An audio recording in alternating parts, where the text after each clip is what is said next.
Very good morning बच्चों।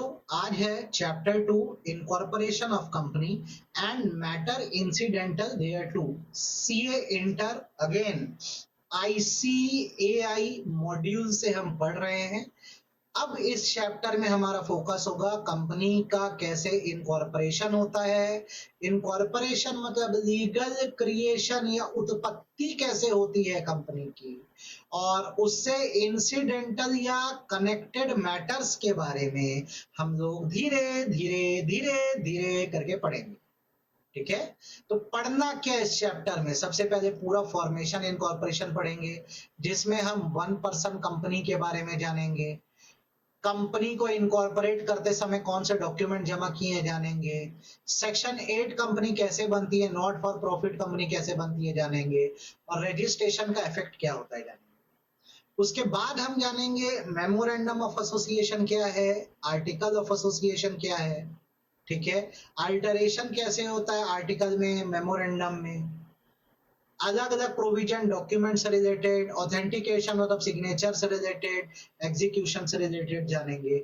और other provision जैसे कमेंसमेंट ऑफ बिजनेस का प्रोविजन, रजिस्टर्ड ऑफिस का प्रोविजन, नेम रेक्टिफिकेशन का प्रोविजन, कंपनी के कन्वर्जन का प्रोविजन, ये छोटी छोटी बातें हम लोग पढ़ेंगे। तो चलिए शुरू करते हैं। सबसे पहले तो आप ये समझ लीजिए, आपने जो अभी लास्ट चैप्टर पढ़ा था उसमें आपने सेक्शन 1 एंड 2 की पढ़ाई करी थी, और अब आप जो चैप्टर आज पढ़ रहे हो जो चैप्टर 2 है उसमें आप पढ़ोगे सेक्शन 3 से लेकर 22। साथ ही साथ क्योंकि आप इनकॉर्पोरेशन रिलेटेड मैटर पढ़ोगे तो आपको कंपनी इनकॉर्पोरेशन रूल 2014 पढ़ना होगा। पहले कुछ बेसिक सीख लीजिए मुझसे। आप ये जान के चलिए कि कंपनी एक सेपरेट लीगल एंटिटी है, मतलब ये अपने मेंबर से डिफरेंट होती है। कंपनी का परपेचुअल सक्सेशन होता है। कंपनी लॉफुल पर्पसेस के लिए बनाई जा सकती है। ठीक है, और कभी भी कंपनी बनाने से पहले प्रमोशन एक्टिविटी लगती है, जैसे मैन, मनी, मटेरियल, मशीनरी आपको इकट्ठा करके रखना। ठीक है, जो पर्सन ये प्रमोशनल एक्टिविटी करता है, मैन, मनी, मटेरियल, मशीनरी लाके कंपनी का लीगल क्रिएशन करता है, उसको प्रमोटर बोलते हैं। प्रमोटर की डेफिनेशन सेक्शन 2 क्लॉज 69 में दी है कि प्रमोटर जो है उस पर्सन को कहा जाता है जिसका नाम एज अ प्रमोटर कंपनी के प्रोस्पेक्टस में लिखा हुआ है कि भाई साहब ये कंपनी का प्रमोटर है, या जिसको आइडेंटिफाई किया गया है किसमें, कंपनी के एनुअल रिटर्न डॉक्यूमेंट या एनुअल डिटेल में कि वो प्रमोटर है। या फिर वो पर्सन जिसका कंपनी के अफेयर्स पे कंट्रोल है, डायरेक्टली या इनडायरेक्टली। डायरेक्टली या इनडायरेक्टली मतलब या तो शेयर होल्डर है या तो डायरेक्टर है। या वो पर्सन, प्रोफेशनल कैपेसिटी वाली बात को हटा दिया जाए तो जिसकी एडवाइस पे बोर्ड ऑफ डायरेक्टर सारा काम करते हैं। प्रोफेशनल कैपेसिटी का मतलब होता है वो लोग जैसे वकील हो गया आपका, या कोई एक्सपर्ट हो गया, वो भी एडवाइस देते हैं।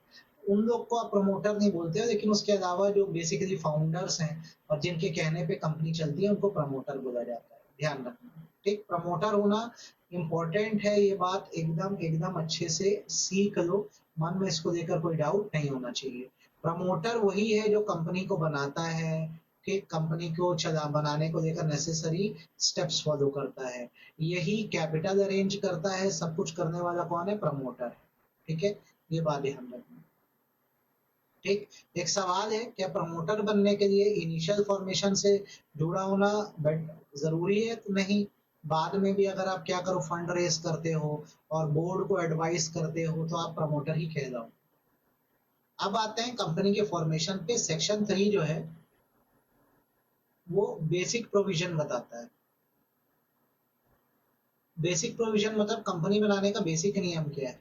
तो कंपनी बनाने का जो बेसिक नियम है वो सेक्शन 3 में ये बताया गया है कि कोई भी ग्रुप ऑफ पीपल या एसोसिएशन ऑफ पर्सन कंपनी के मेमोरेंडम को सब्सक्राइब करके, सब्सक्राइब के करके मतलब होता है उस पर सिग्नेचर करके, ये बता कर कि हम इतने शेयर ले रहे हैं, कंपनी से जुड़ सकते हैं। ऐसा करने के लिए अगर आप पब्लिक कंपनी बना रहे होगे तो 7 लोगों की आवश्यकता पड़ेगी, प्राइवेट कंपनी बना रहे होगे तो 2 लोगों की आवश्यकता पड़ेगी, और वन पर्सन कंपनी बना रहे हो तो एक इंसान की आवश्यकता पड़ेगी। ये बात सेक्शन 3 है, ये बेसिक प्रोविजन कहता है। साथ ही साथ ये भी कहता है सेक्शन 3 कि जब कंपनी बनाओगे तो उसमें लाइबिलिटी देखना पड़ेगा, आप कैसे रखोगे।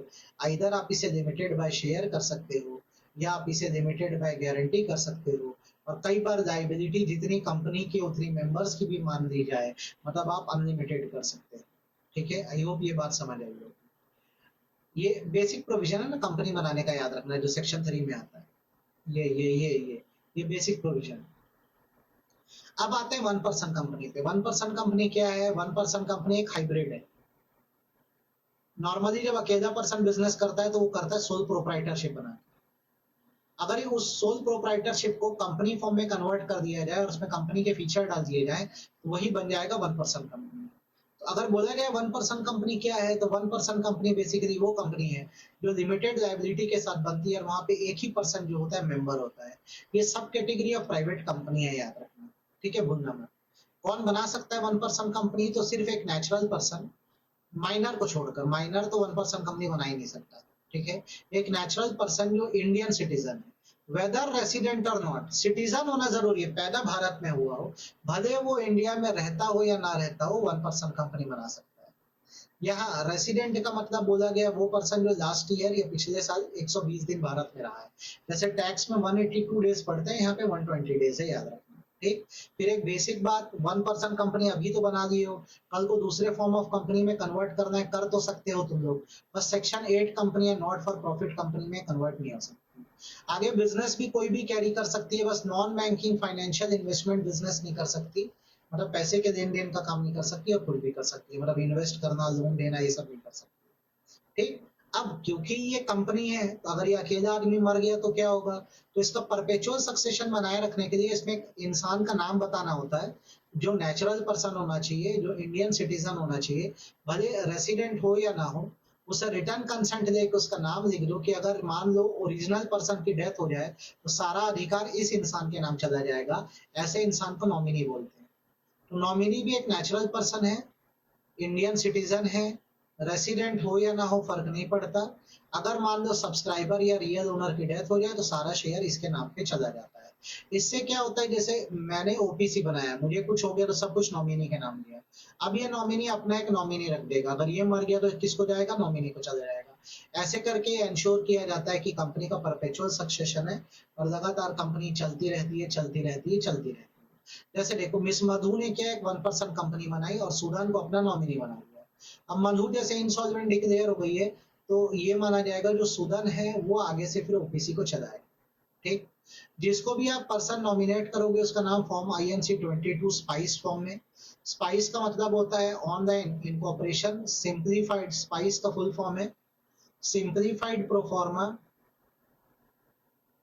Simplified proforma for incorporating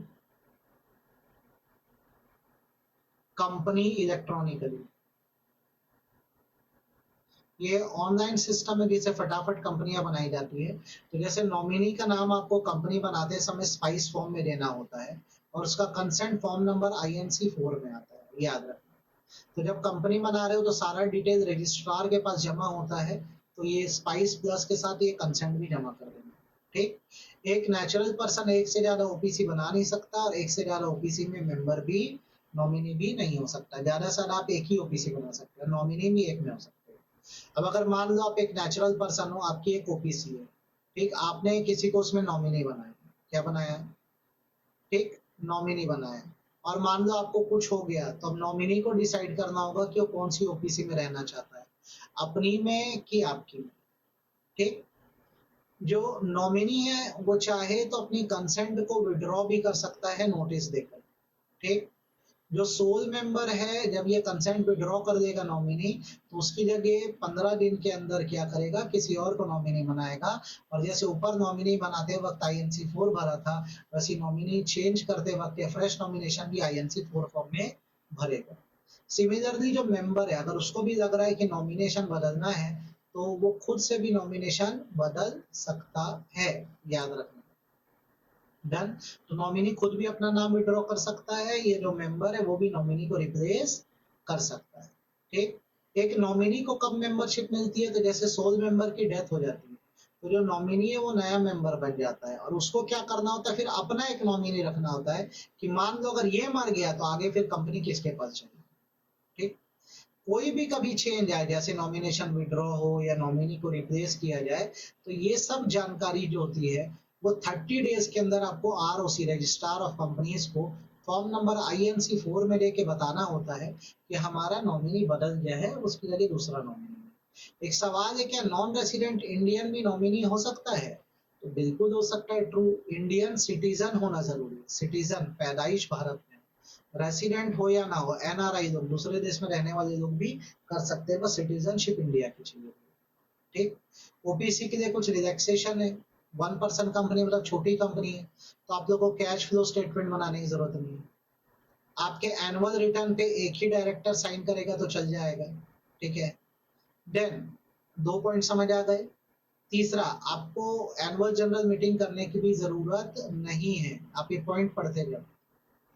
board meeting में भी आपको रिलैक्सेशन है, आपको साल में मिनिमम 2 बोर्ड मीटिंग करनी है, हाफ ईयर में 6-6 महीने में एक मीटिंग करनी है। ठीक है। देन आप अपनी जो फाइनेंशियल स्टेटमेंट होते हो, ठीक है, उसको साल खत्म होने के बाद 6 मंथ के अंदर अंदर आरओसी के पास जमा करा सकते हो। ये आपके रिलैक्सेशन है। देख लो क्या क्या, कैश फ्लो बनाना नहीं है, एनुअल रिटर्न पे एक डायरेक्टर साइन करेगा तो भी चल जाएगा। ऐसे नॉर्मल कंपनियों में डायरेक्टर और CS दोनों का साइन चाहिए, यहाँ पैसा नहीं है। एनुअल जनरल मीटिंग करना कंपलसरी नहीं है। बोर्ड मीटिंग साल में 2 करनी है, हाफ ईयर में एक कर दो तुम लोग, ये चाहिए। तो ये था मेरे बच्चों ओपीसी का रूल, मुझे लगता है थोड़ा बहुत तो समझ आया होगा। ठीक। अब इसके बाद आते हैं सेक्शन 3A पे। सेक्शन 3A बोलता है कि आपको मिनिमम मेंबर की रिक्वायरमेंट हरदम बना के रखनी है। जैसे पब्लिक कंपनी में आपको 7 लोग हमेशा चाहिए, प्राइवेट में आपको 2 लोग हमेशा चाहिए ही चाहिए। अगर मान लो इससे कम हो जाते हैं, जैसे पब्लिक कंपनी में 5 लोग होगा या प्राइवेट में 1 आदमी होगा, तो आपको क्या करना होगा, 6 महीने के अंदर अंदर मेंबर इंक्रीज कर देने होंगे। और अगर 6 महीने के बाद भी आप मेंबर इंक्रीज नहीं करते हो, तो जो लोग बिजनेस चला रहे हैं उनकी पर्सनल लाइबिलिटी हो जाएगी। 6 महीने बाद जितनी कंपनी की डेप्थ होगी उतनी मेंबर्स की डेप्थ मानी जाएगी। जैसे आप ऐसे समझ लो, हमारी पब्लिक कंपनी में 7 लोग थे, 2 की डेथ हो गई तो 5 बचे। उनको 6 मंथ के अंदर ना 2 लोग और ला देने हैं ताकि मिनिमम क्राइटेरिया पूरा रहे। नहीं तो इन 5 लोगों की 6 महीने के बाद से पूरी पूरी लाइबिलिटी क्या होगी, बनने लग जाएगी। बेटा सेक्शन 3 है, अच्छे से ध्यान रखना। अब आते हैं इनकॉर्पोरेशन ऑफ कंपनी पे। लीगल क्रिएशन कैसे होता है, ऊपर तो ओपीसी के बारे में पढ़े, अब नॉर्मली कंपनी कैसे बनती है हम उसके बारे में पढ़ लेते हैं। तो इसका कंसेप्ट सेक्शन 7 में दिया है। और मैं आपको बताऊं, सेक्शन 7 में पूरे बताता है कि कौन कौन से डॉक्यूमेंट जो है कंपनी इनकॉर्पोरेशन के लिए जमा करने होते हैं। इसमें पूरे स्टेप्स बताए जाते हैं, प्रोसीजर बताए जाते हैं कंपनी इनकॉर्पोरेशन के। तो देखो स्टेप क्या है। सबसे पहले आपको डिटरमाइन करना है कि आपकी कंपनी कैसी है, प्राइवेट या पब्लिक। फिर आपको एक नेम रिजर्व करना होगा एप्लीकेशन डाल के। इसके लिए आप spice plus part A facility का यूज करके नेम रिजर्व करते हैं। देन अपनी कंपनी का मेमोरेंडम आर्टिकल आप बना लो। इस मेमोरेंडम आर्टिकल को बनाकर आरओसी के सबमिट कर दो। सारा काम अब ऑनलाइन है ना, ये सब वेबसाइट से होता है, mca21.gov.in से होता है सारा। ठीक है। फिर जिनको जिनको डायरेक्टर बनाया उनकी कंसेंट ले लो। एक डिक्लेरेशन जमा कर दो कि आप सारे रूल्स कंप्लाई कर रहे हो। जो फीस है आपको फीस पे कर दो। ऐसा करने पर आपको सर्टिफिकेट ऑफ इनकॉर्पोरेशन मिल जाएगा, जो इस बात का प्रूफ होगा कि आपकी कंपनी बन चुकी है। उसके बाद अपना रजिस्टर्ड ऑफिस कहाँ पर है वो डिक्लेयर करके बता दो रजिस्ट्रार को। ये स्टेप्स ऐसे कंपनी बनती है। ठीक। अब नीचे आते हैं, थोड़ा इसकी डिटेलिंग कर लेते हैं। डिटेल में ये तो शॉर्ट स्टेप थे कि अगर कंपनी बनानी है तो क्या है। कंपनी बनाने के लिए आपको अपने कंपनी का रजिस्ट्रेशन कराना होगा। इसके लिए आपको एक ऑनलाइन फैसिलिटी यूज करनी होगी जिसको स्पाइस प्लस बोलते हैं, simplified proforma for incorporating company electronically. और उसमें ना ये सब डॉक्यूमेंट आप लोगों को जमा करने होंगे। देखो ये सारे डॉक्यूमेंट, मेमोरेंडम अब ऑनलाइन हो गया तो उसको EMOA बोलते हैं, आर्टिकल EOA बोलते हैं। ये जमा करो और साथ में सारी स्टेटमेंट जमा करो। ठीक है। डिटेल हर एक सब्सक्राइबर का डिटेल, इसका नाम, एड्रेस। ठीक है। अगर सब्सक्राइबर इलिटरेट है तो अपना थंब इंप्रेशन लगा देगा या सिग्नेचर कर देगा। अगर सब्सक्राइबर बॉडी कॉर्पोरेट है तो उसका डायरेक्टर या ऑफिसर साइन कर देगा। अगर LLP है तो पार्टनर साइन कर देंगे सारे डॉक्यूमेंट पे। ठीक है। डन। याद रखना, तो मेमोरेंडम के साथ ये लगेगा। ई पॉइंट आप मत करो, एफ पॉइंट आप मत करो। ठीक, देन डिक्लेरेशन ऑफ कंप्लायंस लगेगा, एक प्रोफेशनल सीए सीएमए से या एडवोकेट से आपको एक डिक्लेरेशन देना होगा, किससे, एडवोकेट सीए सीएमए से, और वो पर्सन जिसका नाम एज अ डायरेक्टर मैनेजर या सेक्रेटरी लिखा है, ये सारे रूल बराबर फॉलो हो रहे हैं।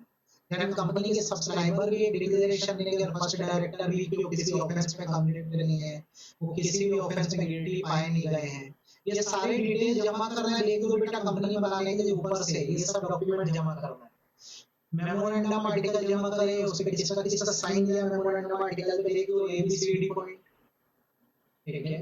देन डिक्लेरेशन ऑफ कंप्लायंस गया, नंबर 2 बना दो, डिक्लेरेशन बाय सब्सक्राइबर गया, एड्रेस फॉर करस्पॉन्डेंस मतलब आपसे अभी कहाँ कम्युनिकेशन करे, अगर अभी आपने कोई ऑफिस एड्रेस नहीं बताया है तो आरओसी लेटर भेजेगा तो कहाँ भेजेगा। देन पर्टिकुलर मतलब डिटेल ऑफ पर्सन बताओ कि आपकी कंपनी में कौन डायरेक्टर है, उसका डिन नंबर क्या है, और वो अपनी कंसेंट से डायरेक्टर बना कि नहीं बना। सब्सक्राइबर टू मेमोरेंडम के सारे डिटेल्स बताओ कि कौन कौन अभी कंपनी से जुड़ रहा है, उनका नाम, father mother name, nationality, date of birth, educational qualification, PAN number, email, residential address et cetera et cetera, ठीक है। डन। अब ये जैसे सारे डिटेल जमा करोगे तो रजिस्ट्रार ऑफ कंपनी की तरफ से वो सील लगा के आपको एक सर्टिफिकेट दे देगा, जिसको बोलते हैं सर्टिफिकेट ऑफ इनकॉर्पोरेशन, जो फॉर्म नंबर INC 11 में होता है, और ये प्रूफ होता है कंक्लूसिव कि आपकी कंपनी बन चुकी है। देखो इसका format, government of India, ministry of corporate affair, ये सर्टिफिकेट ऑफ इनकॉर्पोरेशन है, ये कंपनी का नाम है, यहाँ डेट लिखी हुई है, और यहाँ पर आप देखोगे तो ये रजिस्ट्रार की सील लगी हुई है, रजिस्ट्रार की सील लगी हुई है। ये सर्टिफिकेट देख लो अच्छे से, ये प्रूफ होता है कि कंपनी बन चुकी है, ठीक। अब जब कंपनी बनेगी ना तो आपको साथ में ना एक आइडेंटिफिकेशन नंबर मिलेगा, जैसे तुम्हारा पहचान तुम्हारा आधार है, कंपनियों को पहचान उनका कॉर्पोरेट आइडेंटिटी नंबर है, ये 21 डिजिट का नंबर होता है। और ये 21 डिजिट जो होते हैं वो कंपनी को हर जगह मेंशन करना होता है, हर डॉक्यूमेंट में मेंशन करना होता है, ये अल्फा न्यूमेरिक होते हैं। जैसे इसी को मैं तुम लोग को समझा देता हूँ, देखो क्या लिखा है, L85110 KA 1981 PLC 013115, हर चीज का मतलब समझ लो। यहाँ L जो है ये लिस्टिंग स्टेटस बताता है, स्टॉक एक्सचेंज में रजिस्टर्ड है क्या, अगर लिस्टेड है तो L लिखा होगा, और अनलिस्टेड है तो U लिखा होगा। फिर ये जो नेक्स्ट 5 डिजिट दिख रहे हैं तुम लोग को, नेक्स्ट 5 डिजिट जो है वो इकोनॉमिक एक्टिविटी नंबर है, ये जो है वो इकोनॉमिक एक्टिविटी नंबर है कि कंपनी क्या बिजनेस करती है, कोड आते हैं। देन जो नेक्स्ट 2 डिजिट KA लिखा है स्टेट कोड है, जैसे छत्तीसगढ़ का CTO होगा, कर्नाटक का KA है। अगले 4 डिजिट ईयर ऑफ इनकॉर्पोरेशन है, किस साल कंपनी बनी। नेक्स्ट 3 डिजिट जो तुम लोग को लिखा है ये कंपनी का नेचर है, जैसे PLC लिखा है तो private company, sorry public company, PTC लिखा होता तो प्राइवेट कंपनी होती, FTC लिखा होता तो फॉरेन कंपनी होगी, GOI लिखा है तो गवर्नमेंट ऑफ इंडिया। और आखिरी के जो 6 डिजिट है 013115 ये कंपनी का रजिस्ट्रेशन नंबर। ऐसे सिंबल को पढ़ा जाता है मेरे बच्चों, याद रखना, ठीक। आई होप यहाँ तक आपको बात समझ आ रही हो। अब यार ये बड़ा इंपॉर्टेंट प्रोविजन है, जैसे अगर किसी पर्सन ने कंपनी बनाते वक्त कोई बात दबा दी या जानबूझकर कोई झूठी बात रजिस्ट्रार को बताई, ऐसे आदमी के ऊपर सेक्शन 447 फ्रॉड का केस बनता है, ठीक है, याद रखना। आगे फिर इस बात को इलस्ट्रेट किया गया कि जैसे कंपनी को सर्टिफिकेट ऑफ इनकॉर्पोरेशन दे दिया, बाद में पता लगता है कि एक व्यक्ति ने फॉल्स और इनकरेक्ट इंफॉर्मेशन दी थी, या किसी मटेरियल बात को दबा दिया था, या फ्रॉडुलेंट एक्शन या कुछ धोखाधड़ी करी कंपनी बना के, उस पर भी सेक्शन 447 का केस बनेगा।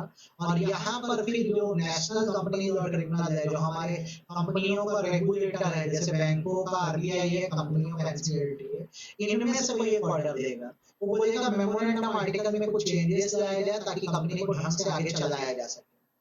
जो मेंबर अभी हैं उनकी लाइबिलिटी को अनलिमिटेड कर दिया, इनमें से कोई भी एक ऑर्डर ना, मेंबर की लाइबिलिटी को अनलिमिटेड कर दिया जाए, कंपनी का नाम ही रिकॉर्ड से हटा लिया जाए, या कंपनी को वाइंड अप कर दिया जाए, ये सब ऑर्डर जो है नेशनल कंपनी लॉ ट्रिब्यूनल दे सकता है। लेकिन कोई भी ऑर्डर पास करने से पहले कंपनी को बराबर उसकी बात रखने का मौका दिया जाएगा। ट्रिब्यूनल पूरी बातों को देखते हुए, ऑब्लिगेशंस को देखते हुए अपना ऑर्डर पास करेगा, ठीक। अब ये हो गया इनकॉर्पोरेशन कांसेप्ट सेक्शन 7 का, ठीक। देखो सेक्शन 3 सीख लो, जनरल प्रोविजन था, सेक्शन 7 इनकॉर्पोरेशन था। अब उसके बाद सेक्शन 8 आता है चैरिटेबल पर्पस के लिए कंपनी कैसे बनाना। चैरिटेबल पर्पस का मतलब होता है सेक्शन 8 कंपनी। सेंट्रल गवर्नमेंट जो है, ठीक है, जिसने पावर आरओसी को दे दी कि भाई वो लाइसेंस ग्रांट कर सकता है एक एसोसिएशन ऑफ पर्सन को कि अगर वो चैरिटेबल पर्पस के लिए कंपनी चलाना चाहते हैं और ये 3 दी गई कंडीशन को एक साथ फुलफिल करते हैं तो उनको लाइसेंस दिया जाएगा। जैसे अब से इनको ऑब्जेक्ट होगा promotion of commerce, arts, science, sport, education, research, social welfare, religion, charity, protection of environment, ये वर्क होगा। जितना भी इनका प्रॉफिट आएगा वो इसी ऑब्जेक्ट के पीछे लगा देंगे और मेंबर्स आपस में एक दूसरे को डिविडेंड डिस्ट्रीब्यूट नहीं करेंगे। अगर आप ये 3 शर्तें पूरी कर देते हो तो आपको क्या होगा, लाइसेंस मिल जाएगा सेंट्रल गवर्नमेंट की तरफ से और आप सेक्शन 8 कंपनी कहलाओगे। याद रखना, आप जब सेक्शन 8 कंपनी बनोगे तो आपके नाम के आगे से लिमिटेड और प्राइवेट लिमिटेड वर्ड हटा दिया जाएगा। आप अभी भी लिमिटेड लाइबिलिटी की कंपनी रहोगे, कोई दिक्कत नहीं, मेंबर की लाइबिलिटी लिमिटेड ही होगी, पर आपके नेम के आखिरी से लिमिटेड और प्राइवेट लिमिटेड वर्ड हटा दो। ये बात याद है, ठीक। अब तुम कैसे लाइसेंस ऑब्टेन कर सकते हो, तो जैसे एक बार कंपनी इनकॉर्पोरेट कर दो या इनकॉर्पोरेट कर रहे हो तो स्पाइस प्लस फैसिलिटी का यूज करो, साथ में ये सपोर्टिंग डॉक्यूमेंट जमा कर दो, जैसे एमओए एओए की copy, advocate CA CA CMA की तरफ से डिक्लेरेशन की सेक्शन 8 के सारे प्रोविजंस को आप मान रहे हो, फुलफिल करने को तैयार हो। आने वाले 3 सालों का estimated income and expenditure account, ठीक है, और सभी लोगों की तरफ से डिक्लेरेशन की सारी रिक्वायरमेंट पूरी हो रही है, ठीक है, ये बात याद रखना, ठीक। वैसे ही आपको कुछ प्रायर परमिशन देनी होगी, जैसे अब आप जैसे चलती हुई कंपनी और वो बोलती है मैं सेक्शन 8 कंपनी बनूंगी तो उसको अपने मेमोरेंडम में चेंज करना होगा तो सेंट्रल गवर्नमेंट से परमिशन देगी। सेंट्रल गवर्नमेंट ने पावर रीजनल डायरेक्टर को डेलीगेट कर दी है। वैसे आर्टिकल में अल्टरेशन करना पड़ेगा क्योंकि अब आप सेक्शन 8 में कन्वर्ट हो रहे हो तो आप सेंट्रल गवर्नमेंट से फिर पूछोगे, इसकी पावर आरओसी को दे दी गई है। तो इस अनुसार जैसे आप 2 काम कर सकते हो, सेक्शन 8 का लाइसेंस चाहिए ना तो आप एक नई कंपनी इनकॉर्पोरेट कर दो सेक्शन 8 के नाम से, या तो आप क्या कर दो जो आपकी एग्जिस्टिंग कंपनी है उसी को आप सेक्शन 8 बना दो, ठीक है। तो ये बात आप ध्यान रखो, बहुत अच्छे से आप सीखो और भूलना मत। तो कोई भी कंपनी जो है सेक्शन 8 के रूप में रजिस्टर्ड है वो चाहे तो फिर दूसरे फॉर्म ऑफ कंपनी में भी कन्वर्ट हो सकती है। इसके लिए लगेगा special resolution of the 3/4 majority से डिसीजन, एक्सप्लेनेटरी स्टेटमेंट दे के सारे शेयर होल्डर को सेटिस्फाई करना होगा कि हम सारे डिटेल बता रहे हैं कन्वर्जन से रिलेटेड। एक एप्लीकेशन डालना होगा फॉर्म नंबर आईएनसी, आईएनसी मतलब इनकॉर्पोरेशन 18 में रीजनल डायरेक्टर के पास कि आप कन्वर्ट होना चाहते हो, ठीक। और नोटिस की कॉपी, एप्लीकेशन की कॉपी इन सब के पास जाएगी chief commissioner of income tax, charity commissioner, chief secretary और कोई भी ऑर्गेनाइजेशन या डिपार्टमेंट ऑफ सेंट्रल गवर्नमेंट जिसको गवर्नमेंट ने अथॉरिटी दी, ठीक। देन ये जो कॉपी है एप्लीकेशन की आरओसी को भी जमा होगी। कंपनी क्या करेगी, आरओसी के पास एप्लीकेशन डालने के 1 हफ्ते के अंदर एक नोटिस पब्लिश करेगी, एक इंग्लिश लैंग्वेज न्यूज़पेपर में और एक लोकल लैंग्वेज न्यूज़पेपर में, और अपनी वेबसाइट पे भी डालेगी कि वो कन्वर्ट होना चाहती है। किसमें कन्वर्ट होना चाहती है, सेक्शन 8 से एक नॉर्मल कंपनी में, ठीक है। फिर कंपनी क्या करेगी, अपनी फाइनेंशियल स्टेटमेंट, एनुअल रिटर्न सब कुछ रीजनल डायरेक्टर के पास क्या करेगी, जमा कराएगी। जब एप्लीकेशन आएगा तो रीजनल डायरेक्टर जो है ऑर्डर दे देगा कि अपनी कंपनी को आप वापस कन्वर्ट करा सकते हो सेक्शन 8 से एक नॉर्मल कंपनी, ठीक है। आपको जब रीजनल डायरेक्टर के ऑर्डर की कॉपी मिले तो इस कॉपी को आप आरओसी के पास जमा करा दो, रजिस्ट्रार के पास, और उसके बाद आपको सर्टिफिकेट ऑफ इनकॉर्पोरेशन मिल जाएगा और आप कन्वर्ट हो गए। तो ये कन्वर्जन प्रोसीजर था कि आप सेक्शन 8 कंपनी से any other kind of company में कन्वर्ट भी हो सकते हो। इसको थोड़ा सा अच्छे से पढ़ के जाना। अच्छा, आपको लाइसेंस दिया किसने था, सेंट्रल गवर्नमेंट ने। तो सेंट्रल गवर्नमेंट के पास पावर है, ये पावर उसने रीजनल डायरेक्टर को डेलीगेट करी है कि आपसे लाइसेंस रिवोक भी किया जा सकता है। जैसे कोई कंपनी है वो इस सेक्शन 8 की कंडीशन को तोड़ रही है, फॉलो नहीं कर रही है, या कंपनी के अफेयर फ्रॉड मैनर में चल रहे हैं, ठीक है, कंपनी के अफेयर फ्रॉड मैनर में चल रहे हैं, तो जो सेंट्रल गवर्नमेंट है आपका लाइसेंस रिवोक कर सकती है, आपको बराबर अपॉर्चुनिटी ऑफ बीइंग हर्ड देने के बाद, बात रखने का मौका देने के बाद।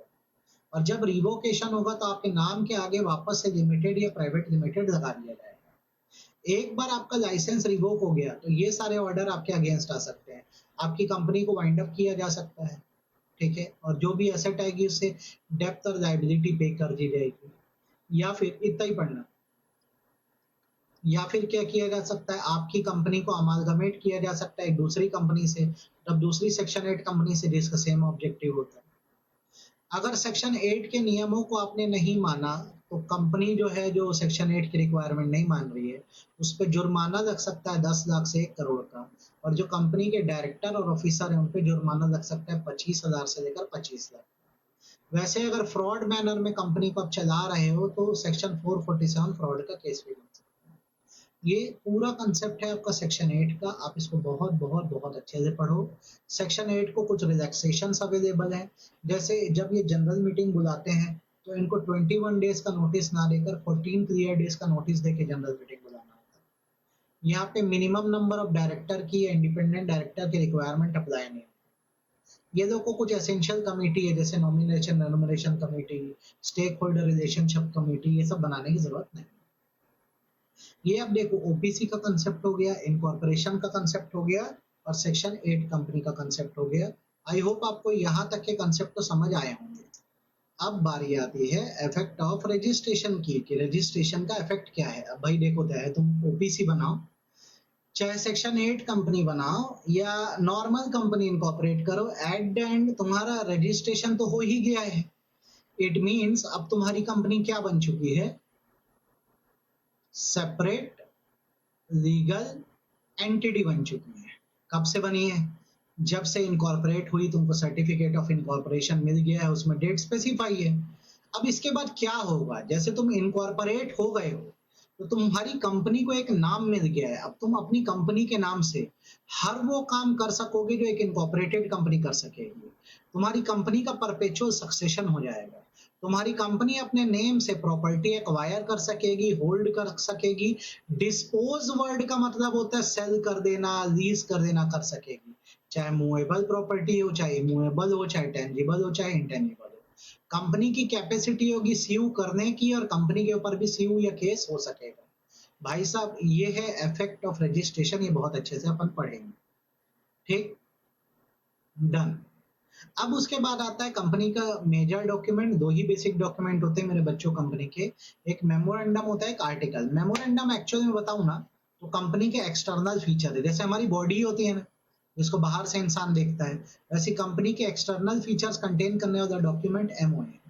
एमओए एक्चुअल में ना चार्टर है, कॉन्स्टिट्यूशन है, फीचर है। जैसे कोई आउटसाइडर होता है, अब उसको क्या है, कंपनी के बारे में जानना है कि मैं किस कंपनी से डील कर रहा हूँ, उसकी पावर्स क्या है, क्या एक्टिविटी कर सकती है, तो वो मेमोरेंडम को रीड करता है। मेमोरेंडम के अंदर क्लॉज होते हैं, जैसे नेम क्लॉज, ये फुल नेम बताता है। सिचुएशन क्लॉज, ये बताता है कौन से स्टेट में कंपनी है। ऑब्जेक्ट क्लॉज, कंपनी की एक्टिविटीज क्या है। Liability clause, liability limited by share है कि गारंटी है कि अनलिमिटेड है। कैपिटल क्लॉज की मैक्सिमम शेयर कैपिटल कंपनी का कितना है authorise. Subscription clause, subscription clause list of subscriber बताता है। नॉमिनेशन क्लॉज, ये ओपीसी के केस में होता है। ठीक है, तो जैसे मैं बात करूं नेम क्लॉज की, तो नेम क्लॉज का मतलब कंपनी का पूरा नाम, लास्ट वर्ड अगर लिमिटेड दिखा है तो पब्लिक कंपनी है, और प्राइवेट लिमिटेड दिखा है तो प्राइवेट कंपनी है। यदि सेक्शन 8 कंपनी है तो नाम के आगे ना प्राइवेट लिमिटेड होगा ना लिमिटेड होगा। वैसे आईएफएससी कंपनी है, या वर्ड आगे भी मिलेगा। आईएफएससी का फुल फॉर्म है इंटरनेशनल फाइनेंशियल सर्विस सेंटर। ये स्पेसिफाइड एरिया है जहां पर अलग अलग तरह की स्पेशलाइज्ड फाइनेंशियल सर्विसेज दी जाएंगी। उस एरिया की अपनी अथॉरिटी है जिसका नाम है आईएफएससी है, और वहां बनने वाली कंपनी को बोलेंगे specified IFSC public company, specified IFSC private company. ठीक है, तो वहां पे सफिक्स यही होगा, इंटरनेशनल फाइनेंशियल सर्विस सेंटर या कंपनी। ठीक, नाम चाहिए तो क्या करना होगा, आपको स्पाइस प्लस फॉर्म में नाम देने होंगे। ठीक है, आपको उसमें से एक नाम मिल जाएगा। अगर आपको नाम पसंद नहीं आ रहा है या आपके फॉर्म में कोई गड़बड़ी है तो आप रीसबमिशन कर सकते हो 15 दिन के अंदर। तो आप नाम सबमिट कर दीजिए। याद रखिएगा, आप जो भी नाम देंगे ना मेमोरेंडम में, वो किसी दूसरी कंपनी के नाम से आइडेंटिकल या रिजेंबलिंग नहीं होना चाहिए। नाम ऐसा नहीं हो जो ऑफेंस कंस्टिट्यूट करता हो। गवर्नमेंट की नजरों में नाम अनडिजायरेबल ना हो। ठीक है, और अगर कोई ऐसा नाम है जो आइडेंटिकल है भी, तो previous approval of central government से आप रख सकते हैं। वैसे ही अगर कोई एक ऐसा नाम या एक्सप्रेशन है जो गवर्नमेंट से, सेंट्रल गवर्नमेंट या स्टेट गवर्नमेंट से आपका कनेक्शन या पेट्रोनेस दिखा रहा है, तो आपको वो नाम नहीं मिलेगा। तो याद रखना, नाम के साथ ये सब बातें मत भूलना, ठीक है। बाकी बहुत सारे डिटेलिंग है, आपको एज अ स्टूडेंट इतना देखने की जरूरत नहीं है। ये पढ़ना है, रिजर्वेशन ऑफ नेम। जैसे आपने जो प्रपोज नेम लिया था अभी स्पाइस प्लस फैसिलिटी का यूज करके, आपको जो नाम मिलेगा वो आपके लिए 20 दिन के लिए अवेलेबल है। आप इसका रिजर्वेशन करा के आप आगे बढ़ जाइए, ठीक है, याद रखिएगा। ठीक, डन। ये कैंसलेशन नहीं पढ़ना। ये नेम क्लॉज हो गया। सिचुएशन क्लॉज में क्या करना आपको पता होना चाहिए। सिचुएशन क्लॉज से स्टेट का नाम मेंशन करता है, कहाँ, जहाँ पे कंपनी का रजिस्टर्ड ऑफिस सिचुएटेड, ठीक है। अच्छा, बार बार जब ये वर्ड आ रहा है रजिस्टर्ड ऑफिस, तो ये ऑफिस है जिसकी जानकारी आपने रजिस्ट्रार ऑफ कंपनीज को दी है। ये वो जगह है जहां पर आप अपनी सारी बुक्स को मेंटेन रखेंगे। वो जगह है जहां पर नोटिस या कम्युनिकेशन भेजा जाएगा तो कोई रिसीव करने वाला होगा। देन आता है ऑब्जेक्ट क्लॉज। ऑब्जेक्ट क्लॉज बताता है कि किस पर्पस के साथ कंपनी बनी है, कंपनी क्या कर सकती है। ये ऑब्जेक्ट क्लॉज होता है, ठीक है। कंपनी ऑब्जेक्ट क्लॉज में दी गई एक्टिविटीज के बाहर काम नहीं कर सकती, और यदि वो करती है तो उन एक्टिविटीज को अल्ट्रा वायर्स माना जाएगा, बियॉन्ड अथॉरिटी, और सारे शेयर होल्डर मिल के भी इस काम को अप्रूव नहीं कर सकते, ठीक है। ये याद रखना है। इसके लिए केस स्टडी भी है, Ashbury railway carriage versus Riche. यहाँ पे लिखा था कि कंपनी का काम है रेलवे इक्विपमेंट्स बनाना। कंपनी ने रिची नाम की फर्म से फाइनेंस का कॉन्ट्रैक्ट कर दिया। बोला गया ट्रांजैक्शन अल्ट्रा वायर से, और रिची यहाँ कोई एक्शन नहीं ले सकता क्योंकि ट्रांजैक्शन वॉइड, ठीक। तो आप जब ऑब्जेक्ट क्लॉज पढ़ते हैं तो इसके बाद आपको ये रूल हमेशा मिलेगा अल्ट्रा वायर्स का। अल्ट्रा वायर का इफेक्ट ये होता है कि अल्ट्रा वायर्स ट्रांजैक्शन जो हुए हैं, कंपनी के मेंबर्स इस ट्रांजैक्शन के खिलाफ इंजंक्शन या स्टे ऑर्डर ला सकते हैं। देन कोई भी पार्टी, इवन बाहर वाला भी, कोई भी स्पेसिफिक परफॉर्मेंस का केस नहीं कर सकता कि ये काम पूरा करके देना ही होगा। रीजन ये है कि माना जाएगा उस इंसान को भी देख के ट्रांजैक्शन करना था। जब उसको पता था कंपनी वर्क नहीं कर सकती तो उसने कंपनी से डील ही क्यों की। देन लाइबिलिटी क्लॉज आता है जो बताता है कि मेंबर की लाइबिलिटी लिमिटेड हो सकती है बाय शेयर, मेंबर की लाइबिलिटी लिमिटेड हो सकती है बाय गारंटी। तो बाय शेयर होगे तो अनपेड अमाउंट तक होगी, और बाय गारंटी होगा तो वाइंडिंग अप के समय असेट एंड लाइबिलिटी में आपको जो कंट्रीब्यूट करने बोला जाएगा आपको करना पड़ेगा। कैपिटल क्लॉज बताता है कंपनी का आपके ऑथराइज शेयर कैपिटल कितना है, मैक्सिमम लिमिट है अप टू विच आप शेयर इशू कर सकते हो। सब्सक्रिप्शन क्लॉज बताता है कि जो अभी सब्सक्राइबर्स हैं, मतलब इनिशियल लोग हैं जो कंपनी से जुड़ रहे हैं, जैसे पब्लिक कंपनी के केस में 7 लोग, प्राइवेट कंपनी के केस में 2 लोग, तो अभी वो कितना कितना शेयर देके जुड़ना चाहेंगे। और जो नॉमिनेशन क्लॉज होगा वो 1% कंपनी के केस में होगा। यहाँ नॉमिनी का नाम लिखा जाएगा कि अगर मेंबर की डेथ हो जाए तो सारे शेयर किसके नाम जाएंगे, नॉमिनी के। अगर आप लोग को भी मेमोरेंडम अपनी कंपनी का चूज करना है तो उसका फॉर्मेट है टेबल ABCD। टेबल ए होता है उन कंपनियों के लिए जो लिमिटेड बाय शेयर है। टेबल बी उन कंपनियों के लिए होता है जो लिमिटेड बाय गारंटी है। टेबल सी उन कंपनियों के लिए होता है जो limited by share and guarantee है। बाय शेयर के लिए क्या ए, बाय गारंटी के लिए क्या B, by share and guarantee के लिए सी। वैसी अनलिमिटेड कंपनी है जहां नॉट हैविंग शेयर कैपिटल है तो टेबल डी, और अनलिमिटेड लाइबिलिटी कंपनी है जहां शेयर कैपिटल है, टेबल ई फॉलो होता है। ये टेबल्स होते हैं मेमोरेंडम की। अब उसके बाद आता है article. Article of association company के इंटरनल रूल एंड रेगुलेशन होते हैं जिसके अनुसार कंपनी चलती है। आर्टिकल से बाहरी इंसान को कोई मतलब नहीं होता, वो इंटरफियर भी नहीं कर सकता। ये बनाए गए हैं कंपनी के रेगुलेशन के लिए कि कंपनी ढंग से रेगुलेट और मैनेज हो सकती है। आर्टिकल में बेसिकली क्या होते हैं, रूल्स होते हैं। रूल जो होते हैं चेंज हो सकते हैं। तो आप लोग को लग रहा है कि कुछ रूल्स को बहुत स्ट्रिक्ट करना हो तो उसके लिए एंट्रेंचमेंट प्रोविजन डाला जा सकता है। एंट्रेंचमेंट मतलब होता है स्ट्रिक्ट आर्टिकल्स जिनको चेंज करना आसान ना हो। एंट्रेंचमेंट एक बेसिक वर्ड है। बेसिक वर्ड इसलिए है कि डिफिकल्टी आने से इंसान पीछे हट जाता है। तो एंट्रेंचमेंट का मतलब होता है एक ऐसा प्रोसेस जहां चीजों को रिजिड कर दिया जाए, इतना टफ कर दिया जाए कि वो आराम से बदल ना पाए। अब हमारा काम क्या आएगा, तो आप बहुत सारे आर्टिकल्स में से चाहें तो कुछ आर्टिकल्स को एंट्रेंच कर दे, जब इतना रिस्ट्रिक्टिव कर दे कि उनको चेंज करना बहुत क्या हो जाए, हार्ड या दिक्कत हो जाए।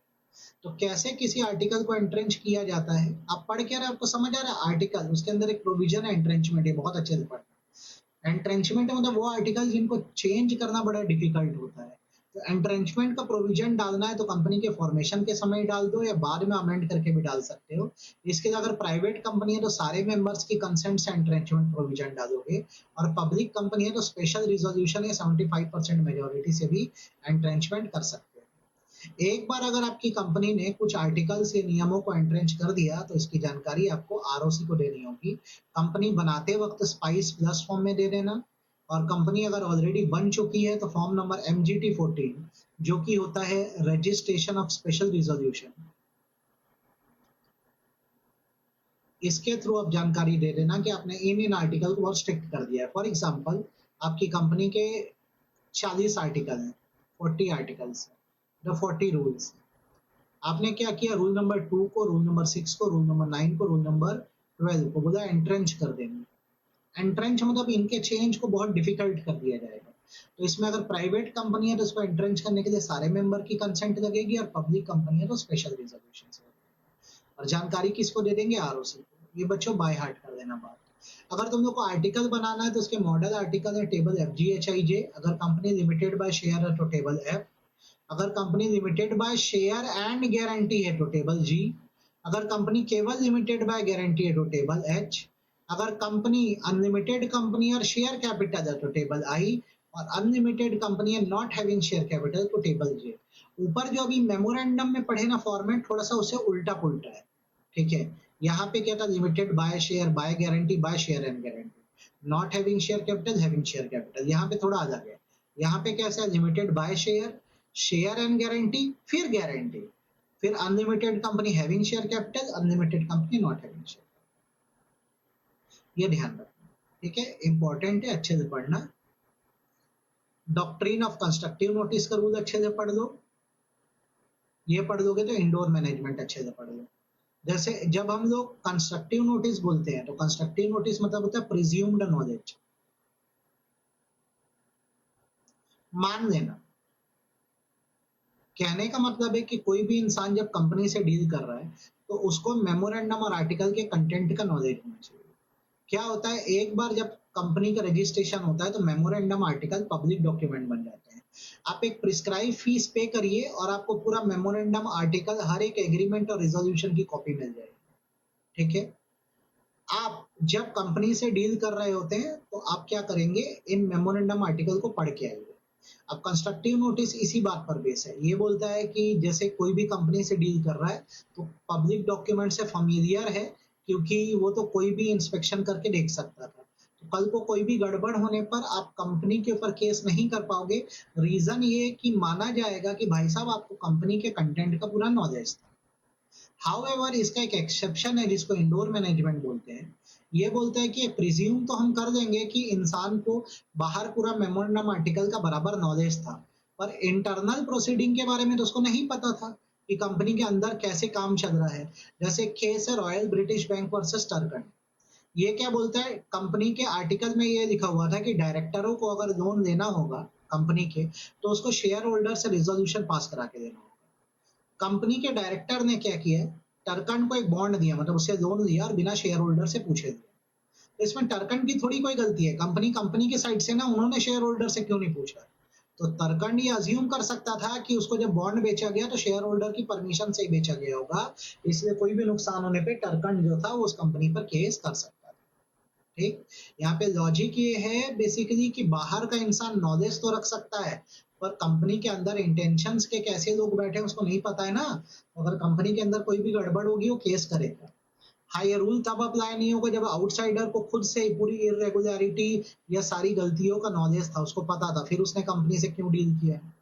या मान लो आउटसाइडर खुद लापरवाह था, उसने ना ढंग से कंपनी के बारे में इंक्वायरी नहीं करी। या मान लो मामला फोर्जरी का था, मतलब फेक डॉक्यूमेंट्स बनाए गए थे। ठीक है, या फिर ये तीन ही पढ़ना बहुत है। तो फिर यहाँ पे इंडोर मैनेजमेंट अप्लाई नहीं होता। जहाँ आउटसाइडर को खुद क्या इरेगुलरिटी का नॉलेज हो, वो खुद लापरवाह हो, या फोर्जरी या धोखाधड़ी का मामला हो, तो इंडोर मैनेजमेंट अप्लाई नहीं होता है।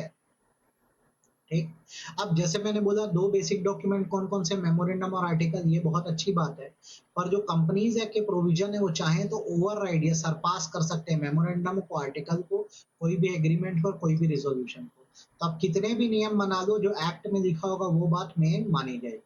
ठीक है, सेक्शन 10 बड़ा ही इंपॉर्टेंट है बच्चों, effect of MOA and AOA. जैसे क्या होता है, मेमोरेंडम आर्टिकल जब बनता है ना, तो वो क्या करता है, जो कंपनी है और कंपनी से जुड़े जो मेंबर्स हैं जिन्होंने कंपनी में इन्वेस्ट किया, उनके बीच एक बाइंडिंग रिलेशनशिप बनाता है। मतलब जैसे मेंबर कंपनी में जब शेयर खरीद के इन्वेस्ट कर रहा है, तो उसका कंपनी के साथ कॉन्ट्रैक्ट है, यहाँ पर जब तक उसके पास शेयर है वो कंपनी का ओनर माना जाएगा। इस हिसाब से एक लीगल रिलेशनशिप क्रिएट होता है इसके बीच, member to the company, company to the member और मेंबर टू द मेंबर, हर कोई एक दूसरे से लीगली क्या माना जाएगा, रिलेटेड माना जाएगा। ये इफेक्ट आप लोग को बहुत बहुत बहुत अच्छे से आना चाहिए। तो हम चैप्टर 2 को दो पार्ट में पढ़ते हैं, ये मैंने अभी आपको पार्ट 1 बता दिया है।